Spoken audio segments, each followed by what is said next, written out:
Okay, we're going to be wrapping up a little bit of geometry here. So after this in Khan Academy, you should be able to complete find angles in triangles, find angles in isosceles triangles, finding angle measures using triangles, and then the quiz number 1 that's related to that topic. All right, so let's talk about triangles and lines for a minute. So if you have a straight line and you have another line that goes through it, the two angles that are created add up to 180. So if this is 50, this angle is its supplement, meaning if you add them together, they add up to 150. Okay. Now, if you have a triangle, all three of those angles, if you add them up together, they also add up to 180. So we know that 80 plus 60 is 140. So this missing angle is 40 degrees. All right.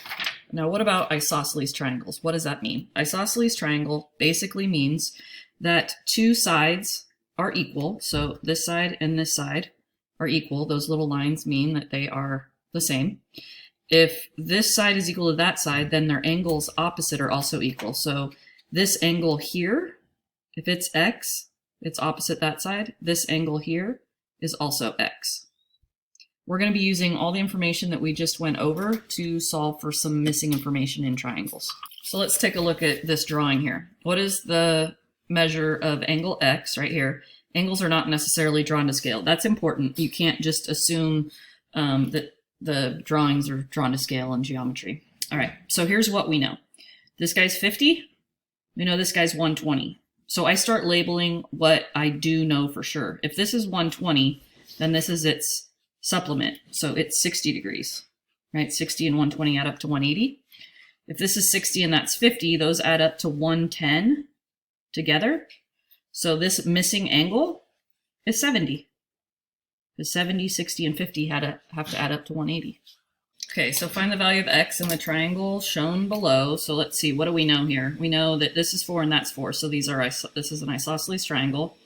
So if this side is opposite 56, then this side, which is equal, is also opposite to a 56. So if these are both 56, that adds up to 112.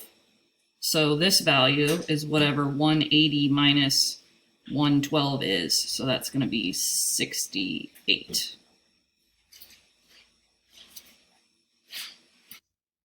Okay, again, it looks like we have another isosceles triangle. So this 8 is opposite this angle, this 8 is opposite that angle, so this one's also x. So let's see, if we take 180 and subtract the 80, we get 100 degrees.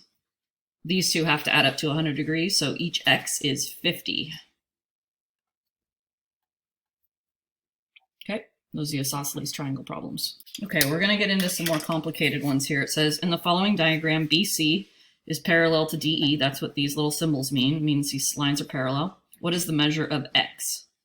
So it looks like we have a transversal here, which is what we learned about last week with parallel lines. So I know just by looking at this that this angle is going to equal this angle. Okay. And in that case, we know that 130 adds up to 130, and this triangle has added up to 180. So this is 50.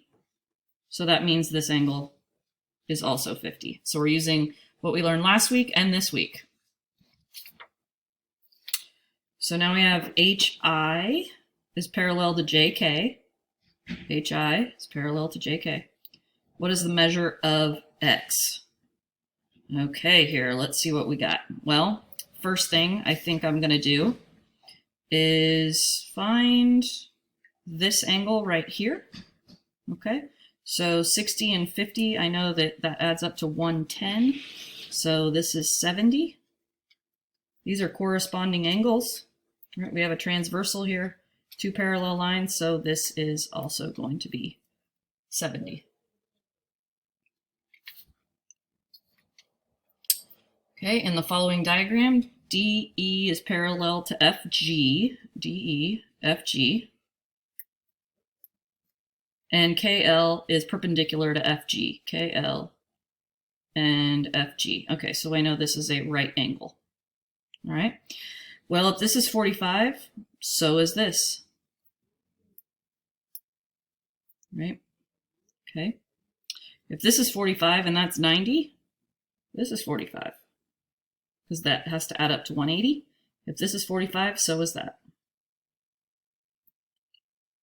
Okay, done.